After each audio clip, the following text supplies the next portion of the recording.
most well-attended conferences. For those who couldn't be live at ViVE and those who didn't hop over to HIMSS, I'm Bours, CMO at Hyro, and I want to give a big thanks for you joining us today. And before we get started, just a couple of quick housekeeping notes. So the session is recorded. We'll be sending that out via email after the webinar. And if you have any questions at any point during the discussion, please drop them in the chat. We'll be keeping an eye on those throughout the session, and we'll address those towards the end of the panel discussion. We'll try to get to all of them. ViVE and HIMSS brought together thousands of healthcare leaders this year, and today we're unpacking what stood out, especially when it comes to Agentic AI, the hottest topic in healthcare, and what that means for healthcare organizations right now. Speaking of Agentic, a word about Hyro. So we are the market leaders for responsible AI agents in healthcare, with about 50 US healthcare organizations successfully deployed with chat and voice, and automating all the routine patient interactions that don't necessarily need humans in the loop. But enough about us. The focus today is on a wonderful panel. And so I'll just introduce them. Jennifer McCraw, VP Enterprise Access and Digital Transformation at MedStar Health. I know, Jennifer, that you'll be joining us for the first half. And then Amber Welch, VP Marketing and Digital Platforms at Ochsner Health. Amy Bender, Director of Digital Experience at Tampa General Hospital. Mike Mosquito, of course, the legend himself, board member and communications chair at HIMSS. So before we jump into the big takeaways, I would love for all of you to just give some brief introductions, our esteemed guests from across the industry, and tell us a little bit about yourselves. So Jennifer, would you mind kicking us off? Yeah, sure. Thanks for having us today. So I'm Jennifer McCraw. I'm our Vice President of Enterprise Access and Digital Transformation at MedStar. Been here about 9 years. Started very much on the operational and access side, but shifted over to our digital transformation team about 6 years ago. Helped to oversee a lot of our patient-facing digital solutions, whether it's AI or automation, to sort of help drive patient access and the digital experience. Happy to be here. Excellent. Amber, you want to go next? Yeah, hi, I'm Amber Welch, Vice President, Marketing and Digital Platform for Ochsner Health. We are a New Orleans-based health system, but covering the state of Louisiana and into the Gulf South. My role is really overseeing kind of all things marketing, but really rooted in digital marketing. I've been with Ochsner about 15 years now, with a digital marketing background, overseeing our website and a lot of intersection between patient access, our quote digital front door, to our website, to EMR, in addition to all of the great marketing, demand gen, tracking, brand strategy, and all the things that go along with it. So happy to be here. Excellent. Thanks for joining us. And Amy.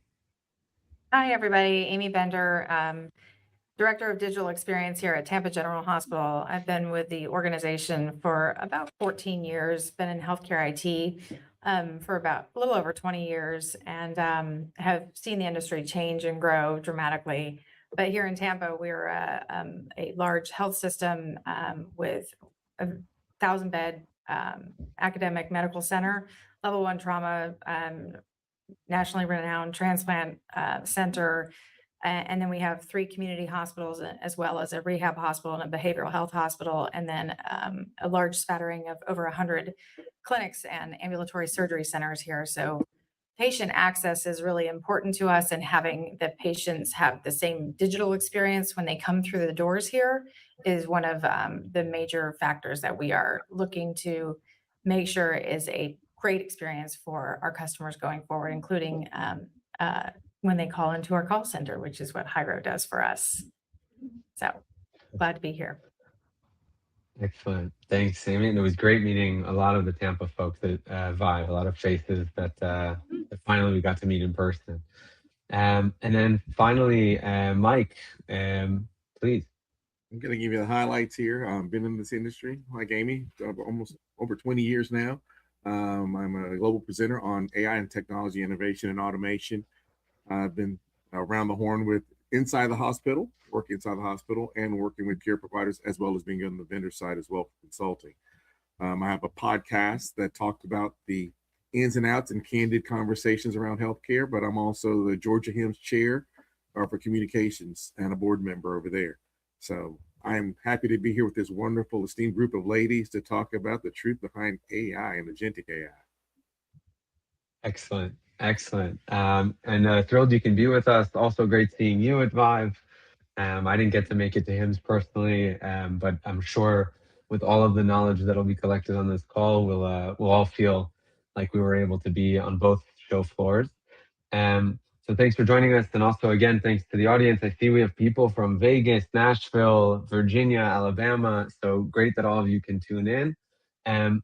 Let's kick it off. So many of our attendees here, being from all over the US, weren't necessarily able to make the trip out to LA for ViVE or Las Vegas for HIMSS. So let's start by giving them a window into what transpired on both those show floors. So Mike, as you've just introduced yourself, we know you have a unique vantage point across the digital health ecosystem through your work with HIMSS. Can you share what that role entails a bit more and what trends or themes stood out to you coming out of ViVE and HIMSS this year? I think people are trying to figure out, I hosted a panel with 2 different health systems. This was at HIMSS most recently, and that panel was talking about how to do more with less and finding the ROI behind it. So I think that as we talk about agentic AI, and it's not about who owns the most AI, it's who's going to trust it to do the work that it's supposed to do. Let it be trusted, let it work. Make sure you monitor it. I think that was the one thing that came out of both conferences. We still have that, hey, I've got AI in every suite of application now, right? When you hear it, a vendor come to you, boy, we have AI enablement. It's AI enabled. And so that tone is still there, even at the focus groups for ViVE, the vendors that presented to the executives that were there in the room was, well, what do you think about AI? So they're still questioning, do they have the right mix of offering and tools? And so I want to be clear when we talk to vendors. When I have an automation, my automation role every day is not about your tips and tricks around AI. It's, is it doing what I needed for patient access, for the digital front door, for access to care for the patient in the home or in the community in the rural setting? And I think that was trended across both conferences. I think HIMSS had a double down on AI and other tools because it's really started talking about, hey, if you're looking at governance, if you're looking at enablement in your community, here are the people that are doing it, here's how they're doing it, and here's how they're enabled to support you in the community. I think that was a heightened message there. And it was good to see that they were actually doubling down on extending it beyond just patient, but into the community as well. Excellent. I think governance will probably come up a few times in this call, as well as efficiencies and driving that with AI agents, and overall trust for sure. And I'd love to hear about the health system perspective. So Jennifer, if you don't mind switching over to you, you lead enterprise access and digital at MedStar. Looking back at these 2 conferences, what themes or conversations stood out to you around rising patient expectations for access, how those are shaped by hospitality and consumer technology? Yeah, start there. Yeah, sure. I mean, I heard a lot, sort of what Mike was talking about, balancing the patient perspective, risk and safety. I think people seem to come up to me afterwards and talk a lot about their sort of shared perspective about talking about AI, but through an operational and patient lens, right? So I think it's no surprise that our patients are expecting more and more convenience built into their digital experiences across all industries, as you said, and healthcare is not immune to that, at least not completely. One of our key aims within enterprise access and digital transformation here at MedStar is that we're committed to making access to healthcare easy from the moment a new or prospective patient needs care. The capability that I shared, I was at ViVE. I didn't get to go to HIMSS, but I was at ViVE. The capability that I shared there was around utilizing AI-powered care navigation within our online patient application. It uses natural language processing to match patients' concerns or symptoms with clinically appropriate care across all care modalities. And for us, it allows us to kind of offer that more N-of-1 experience for our patients in a moment where their anxiety is high and they're looking for help. I think That being said, right, going back to the theme, I think it's critical that we understand that while patients want that convenience, they want the digital engagement, there still remains that asymmetry of information that sort of we as caregivers still need to have and to fill in. We can use technology to accommodate patients' preferences like care location or time or insurance carriers, but we have to be guiding our patients to clinically appropriate care options and maintaining safety, right? Should this visit be done in person or can it be done virtually? Can I route them through primary care? Do we need to get them to specialties quickly?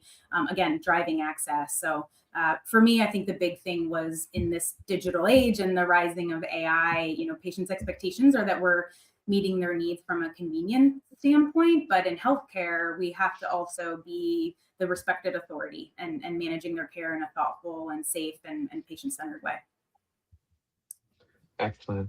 And then Amy, so turning to you, of course, you've been very forward-thinking at Tampa when it comes to digital experience. A couple of articles recently in Becker's, and you recently spoke on stage alongside Hyro at HIMSS about the role Agentic AI can play in transforming patient access.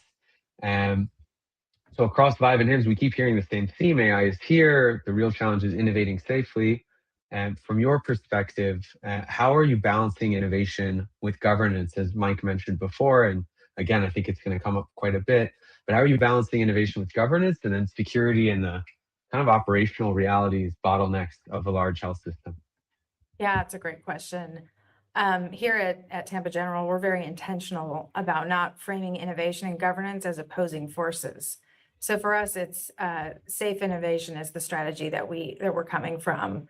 We start from a premise that AI is already here, and our clinicians, operators, and patients are interacting with it, whether we want to formalize it or not. So the question for us becomes, how do we create those guardrails that enable responsible scale rather than slow everything down?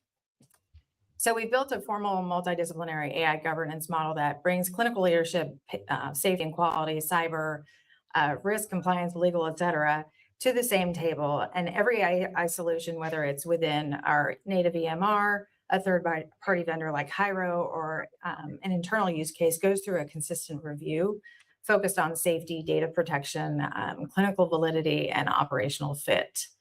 That process is real and active. Today, we have dozens of AI applications approved through that governance across all of our different platforms. And then I'd say, secondly, we're real pragmatic about where and how we deploy the AI. We don't start with, hey, what's the coolest model? We start with the real operational friction, right? So patient access is a great example. With Hyro, we deliberately constrained early use cases to high volume, low risk interactions like scheduling and directions and call routing, which allowed us to reduce that call abandonment, shorten the wait time, and free up our staff without putting clinical decision-making in the hands of an algorithm just yet, I will say. And then just thirdly, as it relates to governance, it doesn't stop at approval. We place a lot of emphasis on monitoring and feedback loops and human oversight. We're actively tracking performance, any escalation patterns, and the user experience. So we expect our frontline teams to tell us when something isn't working. That human in the loop mindset is non-negotiable, especially in healthcare. Finally, and this is critical, we're honest about the operational realities of a large health system, and innovation has to fit into existing workflows with regulatory requirements and workforce capacity. That's why we partnered closely with our operators and service lines rather than running AI as a purely IT-led initiative, and I'm sure everybody can appreciate that. The governance creates the shared accountability, and our innovation exceeds because the people doing the work help shape how the AI is used. So for us, balancing innovation and governance isn't about slowing down, it's about building trust. And when clinicians, leaders, and patients trust how the AI is introduced and managed, that's when transformation actually scales. Wow, fantastic. And I know that your CEO and a few others from Tampa were featured in other speaking sessions where they echoed those amazing strides you've made with governance and just bringing in so many different applications. I think it was 61 this year into Tampa, right? According to Becker. So yeah, unbelievable. It depends on the day. Oh, sorry. So yeah. 62 now. Yeah. Right. But that's great. So Amber, I'd also love to bring you in here. So from your perspective, a little different, I guess, coming from marketing and the digital platforms. How do you think about balancing innovation with trust? So how does it play a larger role in experience, and what kind of roles can marketers take to help ease patients into that world of agentic AI, being that I guess you are more consumer facing occasionally than other departments that are adopting this? Yeah, so the governance process that Amy went through, I think, is key, but that's really the back end. And I think our patients or consumers are expecting that level of security and safety, right? That's a given, just as they expect to come to a health system and be taken care of, right? So I think from a marketing lens and a marketing perspective, the messaging is going to be key here, and how we message this, how we present it, and really at the core, making that human-centered connection. So first, I think what we don't want to do is let the AI, especially like the agentic AI, roll out before we're able to talk about it and message it to patients. So we need to be very thoughtful and really get ahead of the rollout, how we're marketing this, how we're messaging it, what is it? And I think it's less about time saving for the clinicians and the APPs and the providers, but actually about giving time back where they can spend more time with the patient and deliver better outcomes and better quality of care. We definitely want to focus on ease of use and access, but we don't want to lose that human-centered approach in the messaging. So I think in doing all that, you do build trust if you get ahead of the message, if you're transparent about what it is, what we're doing, why we're doing it, how it's going to make care more convenient, improve their access, give them more time, whether it's in the hospital or in the clinic with the care team. So that's first and foremost. And then also on the marketing side, I think we still need to have segmentation and journey mapping in mind. So what works for one patient might not work for another one. So some might only want to talk to an agent. They don't want to talk to a human anymore. They want to schedule everything online, and they don't ever want to pick up a phone or get a call. And so I think we need to start using all the great data that we have, which we're already doing, but we're going to have to get, I think, much more intentional about it, picking out what are the right data points that tell us what we need to know about each patient's journey, and then adjusting those, which is, I think that's going to be the longer term, like trickier part. But I think I'd say in two ways, it's three things. It's definitely messaging, transparency, and then keeping that targeting and segmentation in mind, and really using what we know about the patient to create that right experience. Excellent. And were there any standouts to you at ViVE or HIMSS that can help the healthcare organization kind of nail that down? So any standouts in terms of solutions and vendors that you saw on the show floor, or just in general, kind of speaking to the landscape, since there are so many players raising their hands saying, hey, we can help you with outreach communications? I think what stood out, to what really energized and where I have optimism is it was less about talking about the next cool thing and everything it can do. And it really was centered more around building trust and doing things safely and securely, responsibly. And the theme, I wasn't able to attend HIMSS, but I did attend ViVE. And the theme really was responsibility. That was a big theme throughout. And so I really appreciated that, coming from more of a marketing side, but like listening to all the tech vendors, like that was carried through every presentation that I saw. Trust and responsibility. So I'm happy to hear like everybody's thinking about that, and slowing down. And I know it's moving really fast, but like in another way, slowing down a little bit to make sure that we get it right. Yeah, exactly. I think the right balance of velocity and quality is coming to the surface now. So that's great to hear. Awesome. So we talked a lot about engagement, trust, responsibility. What actually moves that organization forward? So what actually moves organizations forward to adopting this technology? And Jennifer, I'll turn to you now. In your stage session, you spoke about the importance of data hygiene and when it comes to AI readiness. So for organizations looking to move from experimentation to real implementation, what actions should healthcare leaders be taking now to ensure their data, systems, governments are prepared to support responsible agentic AI that actually improves the patient experience? Building on that, beyond what you shared during your session, Were there any other insights or conversations at ViVE that kind of shaped the way that you're thinking about that right now? Yeah, sure. Yeah. I mean, data is so important. And I think especially in healthcare, I think we're still wrapping our arms around kind of a solid set of data, both on the patient side and then internally, right? Our clinical data as well. I think all of these capabilities really only function when they're layered on top of accurate data that feed the large language model or whatever it is that you're trying to implement. For us, again, a lot of the capability that I spoke about at ViVE was around making sure that we were supporting the care navigation, making sure our patients were matching with the appropriate care provider, care setting. And so for us, in terms of the readiness, our biggest lift was around ensuring accurate matching of the clinical key terms within our provider scope of practices to make sure that we're, offering the most appropriate care options and then shortening the time that it takes for patients to actually receive the care that they need. So that requires getting your providers in the loop, right? You can't go off into a corner. This is not an IT project. We have to get everybody involved. So we brought our providers into the loop, making sure that they were reviewing their profiles, reviewing their scope of practices. And then it was on us to kind of remove any duplications in our search terms. That really slows down the LLM when it has to run through duplications and cycle through kind of the multiple search terms to provide the right results. So it's the data cleanliness, it's the accuracy that goes back to the safety, making sure that this is all clinically reviewed, and that takes change management and education about how this will work, and getting our providers on board with agreeing that there's a level of safety.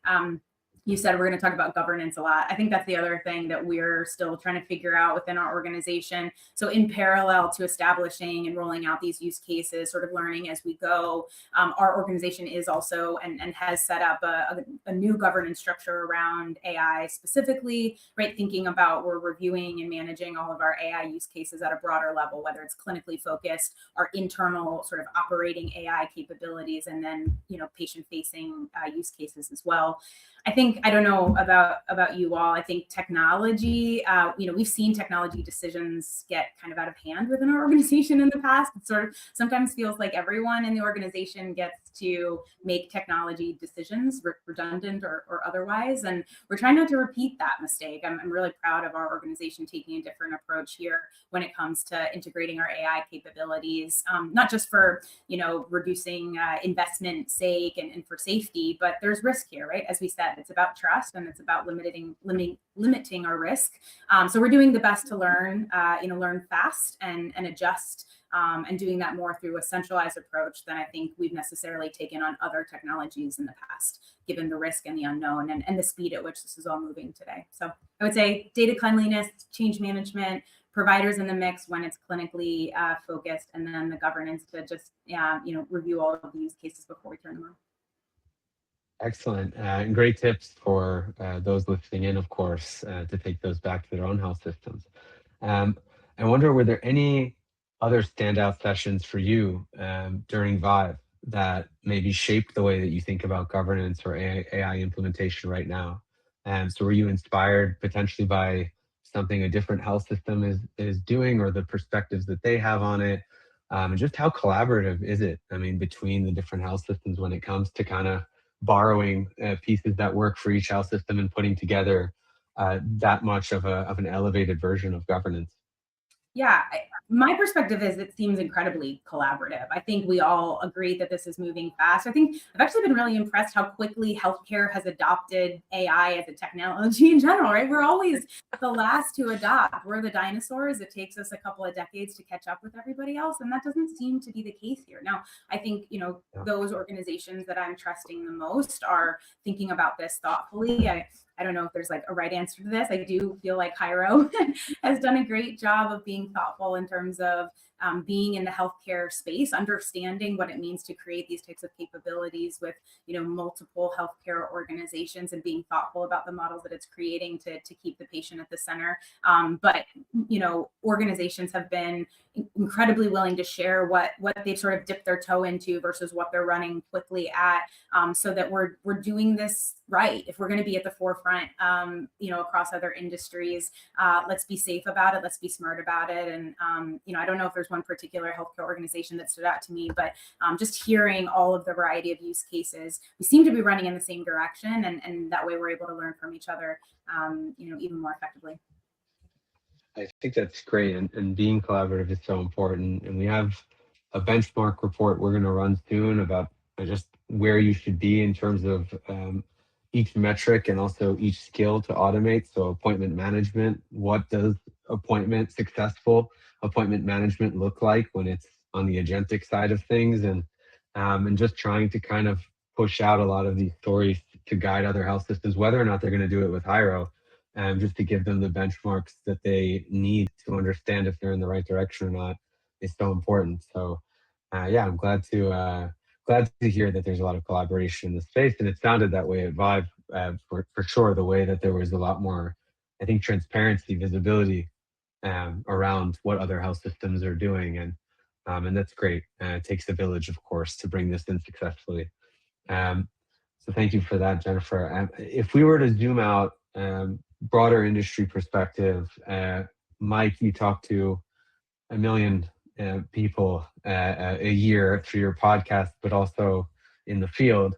So based on some of the conversations happening at ViVE, at HIMSS, where do you see healthcare organizations making real progress here? And where do you think that there's still a couple of clear obstacles, things they need to figure out? So I know we talked about governance, but where do you really look and say, okay, we can point to real progress in the direction of adoption, and just some big challenges to look out for this year and the next? That's a good question. I think the business impact area is kind of speaking the CFO's language. It's got to fund all this automation, these new tools, now from AI to agentic AI. And I think why Hyro's been successful is being able to speak that language, where we talked about reduced cost per encounter, increased patient throughput, lower no-show rates, faster time to treatment for patients, staff redeployment at a higher work value. Those are some of those IT investment areas that where AI, I think the early leaders were able to say, yes, our investments here, and we've seen the ROI and the benefits from that, just in those isolated areas. It's not a, hey, we stuck it in and it solved all of the problems in healthcare and our healthcare system. So it's an access to continue to invest once you show these business impact areas, or speaking the CFO's language. I think that workforce transformation, AI doesn't replace people, it reduces friction. So if nurses are still chasing paper, you don't have an AI problem, you have a workflow problem you got to solve. That's where the real rubber meets the road. People think you stick in AI and the nurses' lives are going to be easier. Well, if you're putting AI over bad processes, you still are a underperforming organization just with some new tech that's not doing what it's supposed to do. So that's why I think when you come to a company like Hyro and you ask for help me, the organization has to be able to hold its hands up and go, we don't know what we don't know. Show us where we need to give back to our workflow processes, and then we will put technology in. So as we talk about the struggles and some of the hot areas that I think are still going to be problems, the siloed systems are going to be problems. The poor data quality, definitely going to be a problem because that's feeding the LLM and everything on the back end that you see on the front. The lack of workflow understanding, the fear of letting AI just be autonomous and do what it's supposed to do, because agentic AI is thinking and doing now. And so it's watching these other agents, but it's the watcher watching others, right? So what happens when agentic AI can now do and think for itself and perform outside of this layer of this box you put it in, whether it's around the siloed systems or the workflow, and it says, hey, I've got an even more enhanced workflow opportunity. Will the organization trust this now new tool to make these changes with that governance review? And I think as we talk about agentic in the future, Aaron, I think that in the future, patients won't be looking for care. They won't seek care. Care will seek them, because agentic AI, if you opt in, it will say, here's what we have to offer at our facility. You won't have to look for a provider. You're going to get a reach out and say, hey, we've been scouring our patient landscape and we're able to offer these services to you. Monitoring conditions, trigger interventions, coordinating care journeys automatically. So that's where we've taken these baby steps right now for AI. Agentic AI pulls in this time frame in the three plus years. Patients won't seek care. It'll be a reach out for the future of access and scheduling and performing to eliminate the need for you to go to a provider. It will say, hey, we've got something to offer you. I think that future is coming, but it's going to come on the heels of understanding that we've got to have a streamlined workflow for the clinicians and those providers in-house so that you can get those patients in and provide the care in the setting that they need to be in. Reducing all the bottlenecks, reducing all the systems to survive in this new landscape. Oh, wow. I'm glad I asked you that question. Very inspiring vision for the future. And I think, of course, we talked about how healthcare often a laggard in these technologies, not so much anymore. I don't think there's much of a choice either, considering consumers are just demanding retail-like experiences in every industry they're basically interacting with. So banks, hospitals, government agencies, maybe they'll be the last ones, but all have to adapt.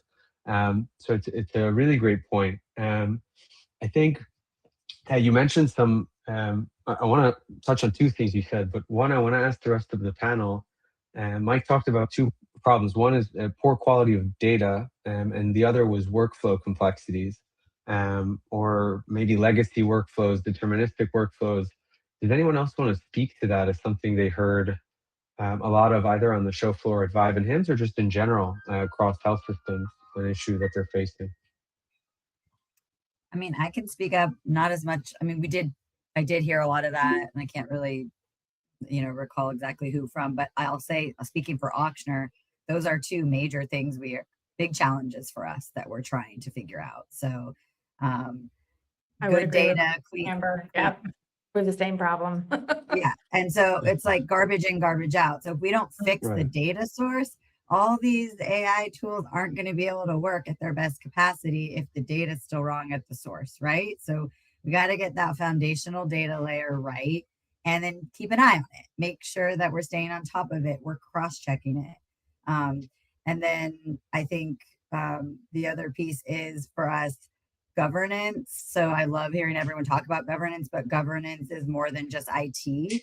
I love hearing some of y'all that we're bringing in provider advocates or physician, evangelists, which Ochsner's doing as well. But it's more than just that. We need people at the service line level, the call center, access. And we all need to be working together in this governance process to ensure that we're not just rolling out a ton of agents across, these really large systems. I think everyone here works for a large system where silos can happen and it can get out of control. So we definitely need to make sure that the experience for the patient is connected. So we don't want to have an agent reaching out about prescription refills with one name, and then a different agent from a different company reaching out about a primary care visit when it should all be connected. That's gonna create a disjointed experience for the patient as well. So I think the data accuracy, governance, and then within the governance creates workflow. So we do still have some old school models of the way we set up, schedule blocks and decision triage logic, and we're starting to actually break those things down and rebuild them from the ground up because we have to now. So I'm excited because the technology is kind of forcing us to do this, and it's something that's been needed for a long time. I think the consistency in the experience is what I was going to talk about when we talk about data and even governance is and the workflow piece, right? Like I said, the technology is a component that's been complexity for us, and unfortunately, that creates a harder experience on the patient side, right? Whether it's 15 different text messages prior to an appointment, all seemingly from different phone numbers in different places. I think what we're hoping to use these AI capabilities for is to start to streamline that experience. We're starting small with our use cases, right? We don't want hallucinations in places that are actually impact the care experience. But once we sort of get it up and running in the patient-facing layer, then we want to start throwing as many use cases as possible, and then using that as a technology rationalization tool. How do we start eliminating other places where we're touching the patient throughout their experience in the name of having it be one place? We're sort of calling it the, how can we help you experience, so we can be a one-stop shop and in interacting with a particular agentic experience, and then limiting all of those other touch points later on in the experience, or at least having it feel consistent. So that's right, but you can't do that unless the data is speaking to each other, that you're able to actually pull through or pull forward the data that you need to have a real informed experience, and then making sure anything anything that you're receiving from the patient, discreetly files in a place that is usable by a warm transfer to a human being later on in the process. Yeah, I would Really say that I'm just going to echo almost everything you said. Is I think we're all in that same boat and experience the same thing.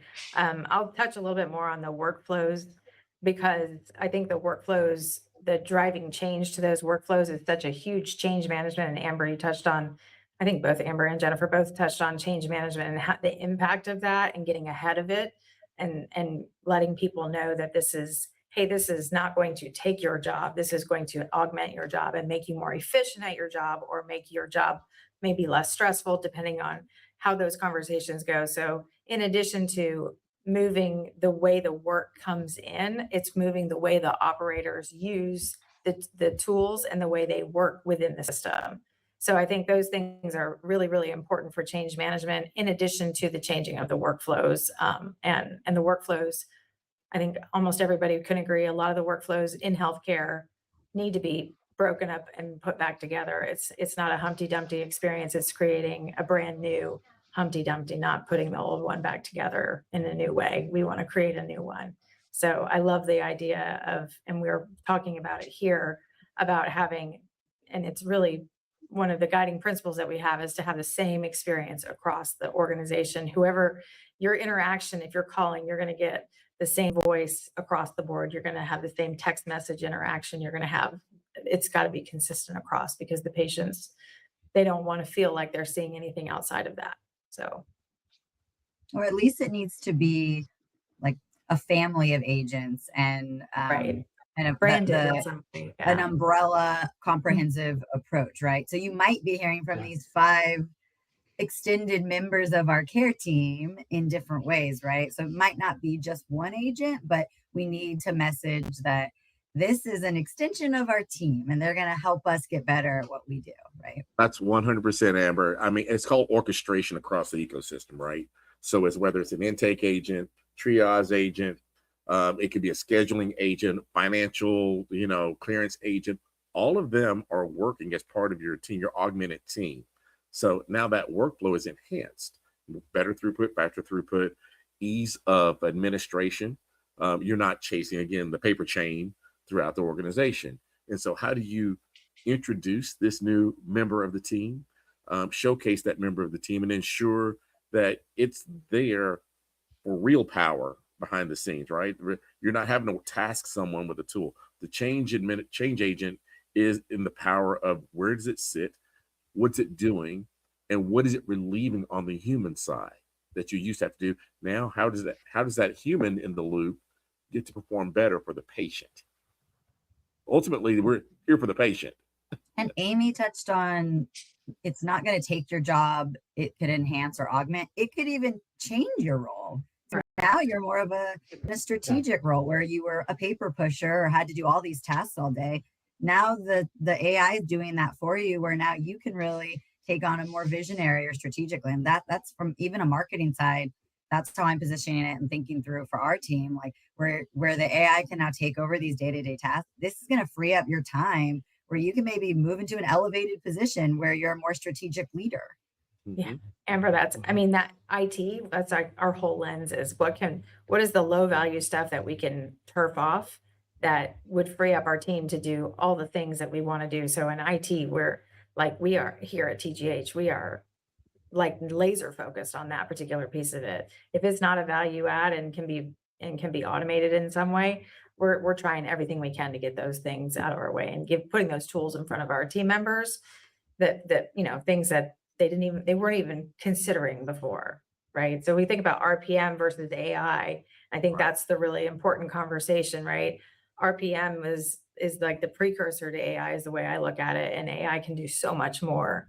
And we keep continuing to kind of push the envelope internally in IT as well. So, and Amy, as you talk about that with companies that are coming to folks like, well, whether it's with me at Fox or you at Tampa General or Amber at Ochsner, there are going to be vendors like Hyro that are going to come at you saying that I have AI.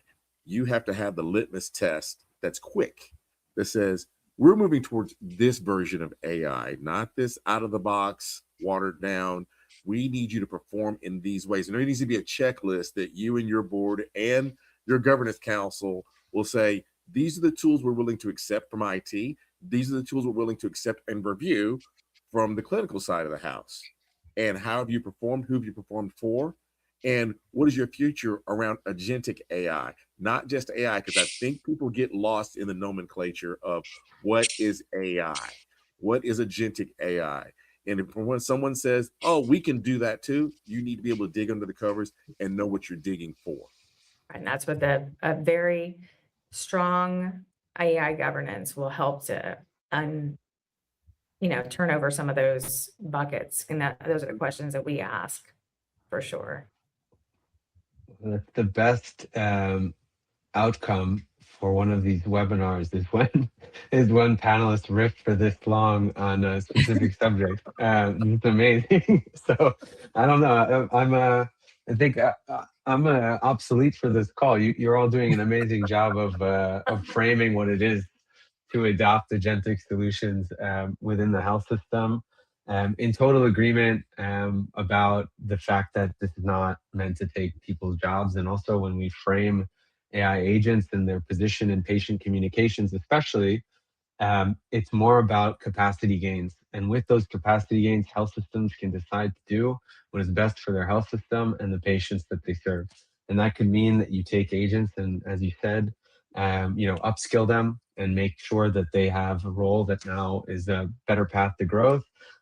Or it means that you don't open up a new call center that's going to eat at the margins of the health systems so that everyone else can thrive within the boundaries of the financial limitations of the system. So I think there's just so much you can do with those capacity gains, and that's really what this is about. But so many good points, so many good topics and themes. So amazing. Came full circle to governance. So looking ahead, Amy, so as we think about the year ahead, so ViVE, HIMSS, they come always in Q1, always at the beginning of 2026. But as we look at the year ahead, what's one priority or area of focus for your organization beyond what you've already done when it comes to digital transformation or just AI transformation and adoption?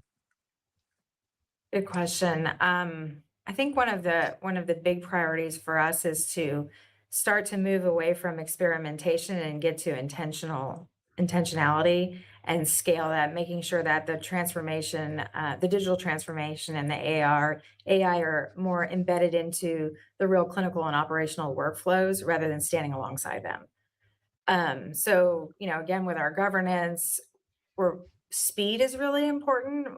And that's one of the things that I talked about with Julie last week at HIMSS is the speed to implement with AI should help to make things move a lot faster where we can experiment, fail fast, as we often say.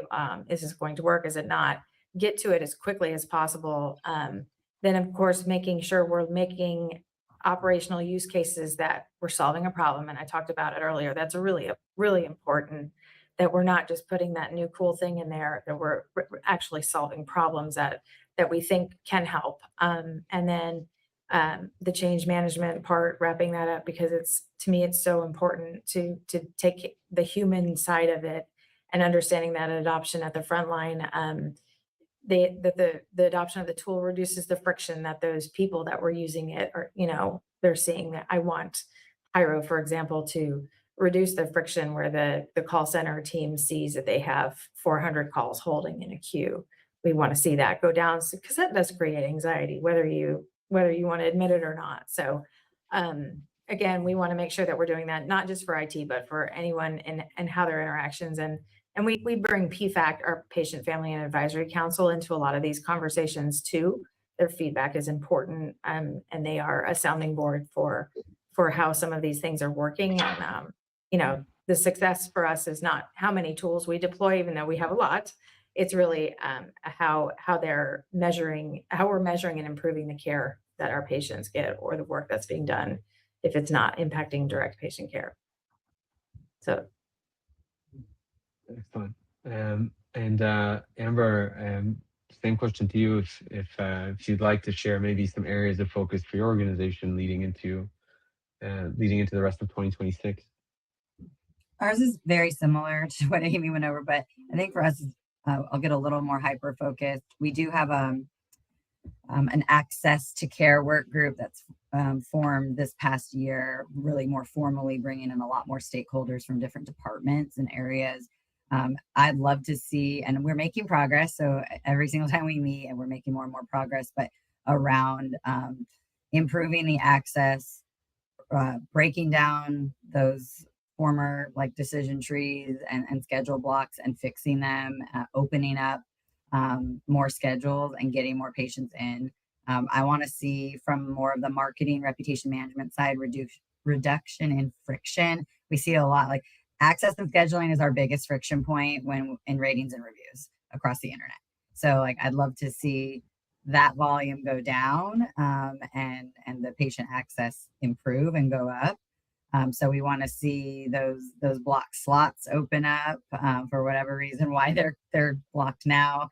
And we're doing it literally like service line by service line. So we started with our entry points, primary care, women's and peds.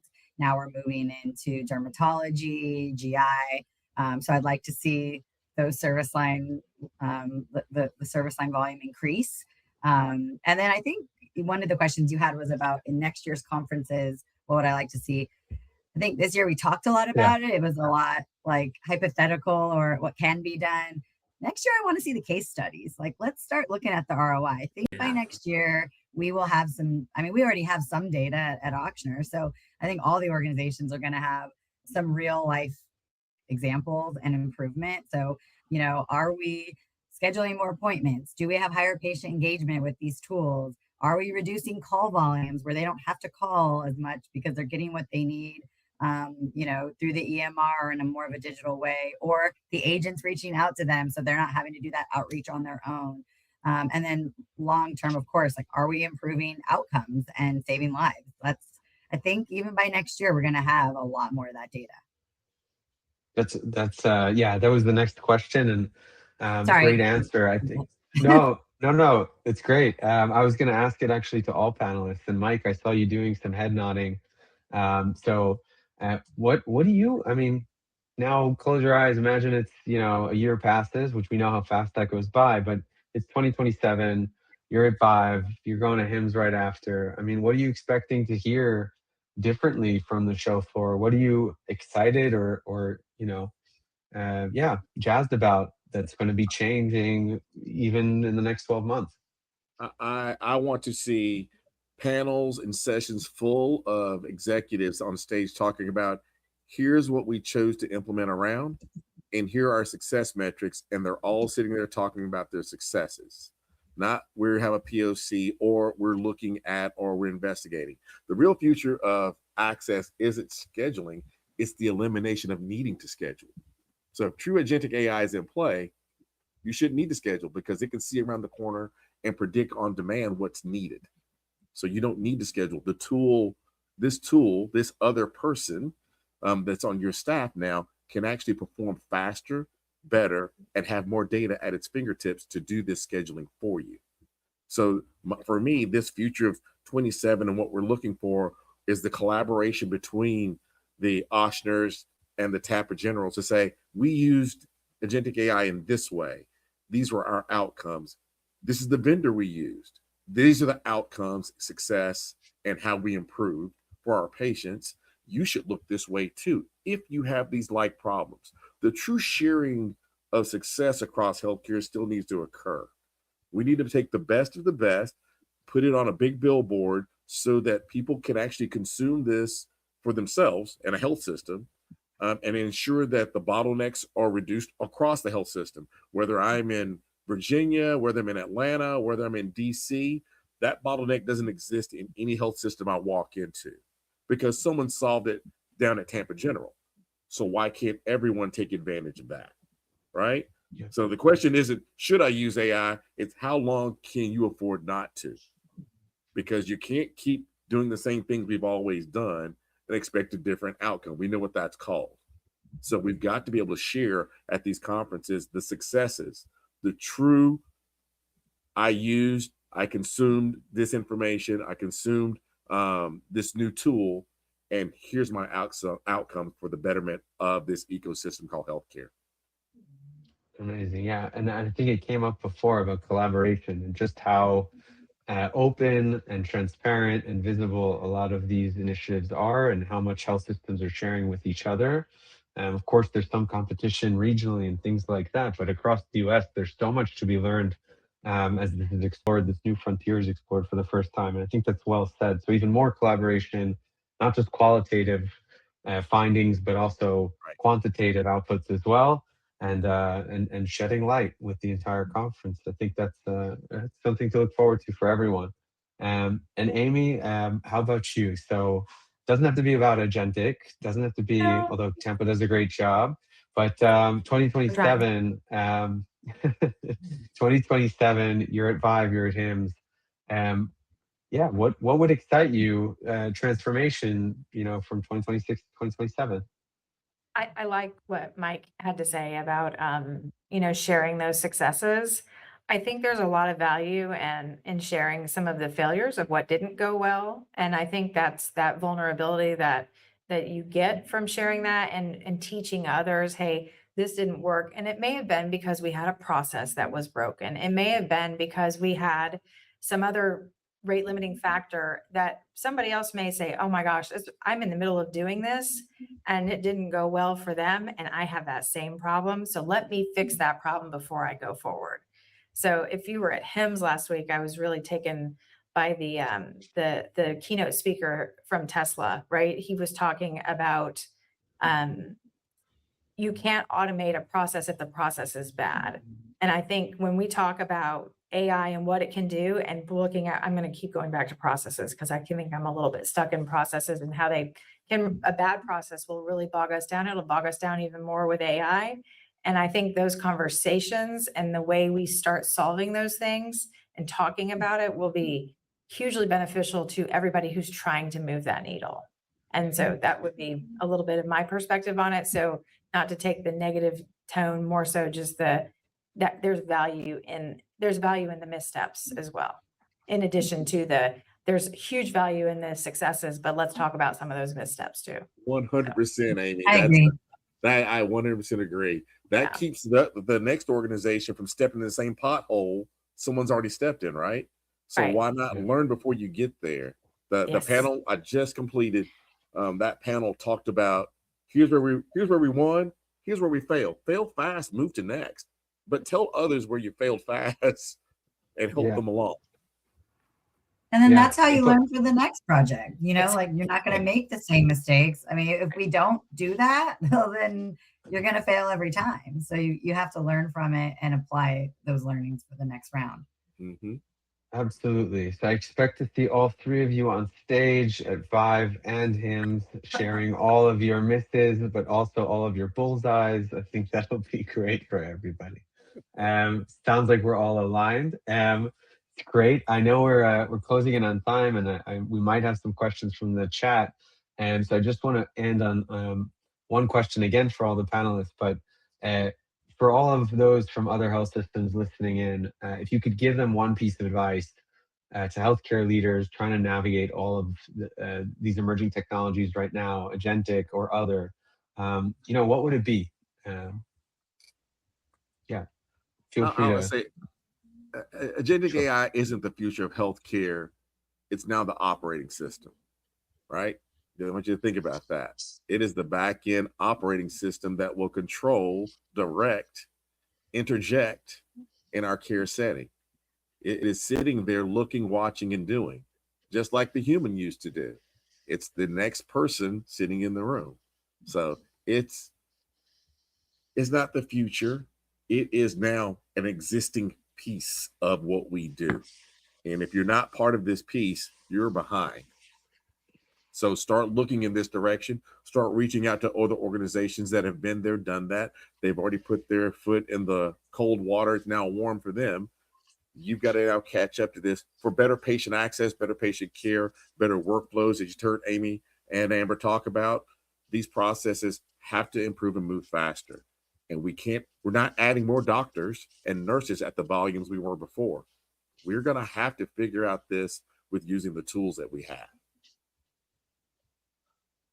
Yeah, I'd say stay curious, right?